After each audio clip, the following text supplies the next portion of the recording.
Well, now with much more details on clean coal technology and the entire energy business, let's welcome in Fox Business contributor Charles Payne. Charles, it's all yours.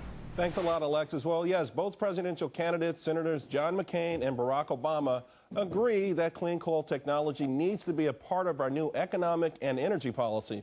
Now, while coal is one of the fossil fuels that America has in abundance, the country lags behind other countries in developing a technology that will turn coal into electricity with near zero emissions. For a look at what Obama or McCain may go if they're elected, we turn to Peter Bond. He's the CEO of Link Energy and a leader in the field of clean coal technology. First of all, Peter, I got to tell you, clean coal is a little oxymoronic like jumbo shrimp.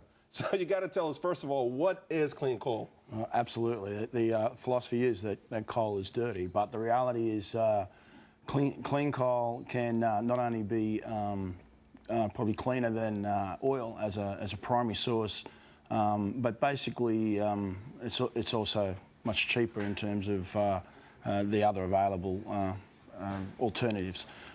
Clean coal is effectively, the primary source of clean coal is where you gasify coal and you create a clean gas, and with that gas you can then either run power stations or indeed you can turn it into oil and diesel.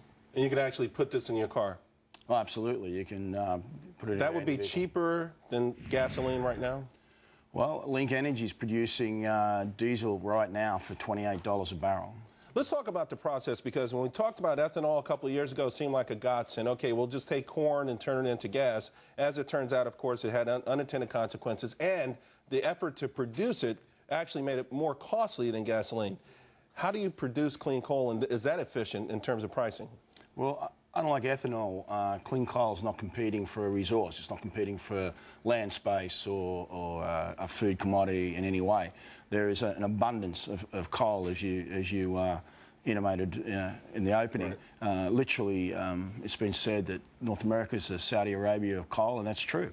So if that's the case, how come we're so far behind when it comes to developing technologies to take advantage of this? Because the perception that coal is dirty. The ability is, the fact is we've moved on, and we can now make, I can now make a gallon of diesel for $28 a barrel, and I can do it for cleaner than what your current vehicle is doing. Indeed, the production process is about 10% cleaner than a typical oil refinery, and the diesel I put in your car is about 20 to 30% cleaner than the diesel you're currently putting in the car.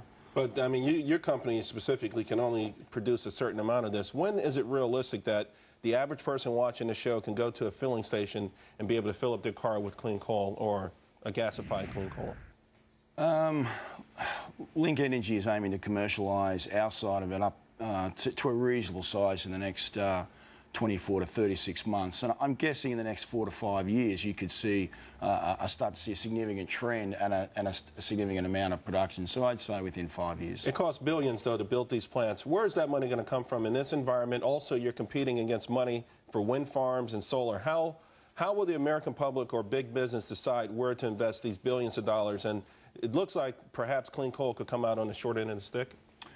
Well, look, in the short term, all projects are in trouble in terms of looking for cash, but in the longer term, in the next few months, clean coal will hold its place because it makes so much sense, and it's such an economic imperative in terms of both the country's economy and indeed the fact that you can make a lot of money out of doing clean coal. Okay, Peter Bond, Link Energy, thank you very much. Okay, Alexis, back over to you.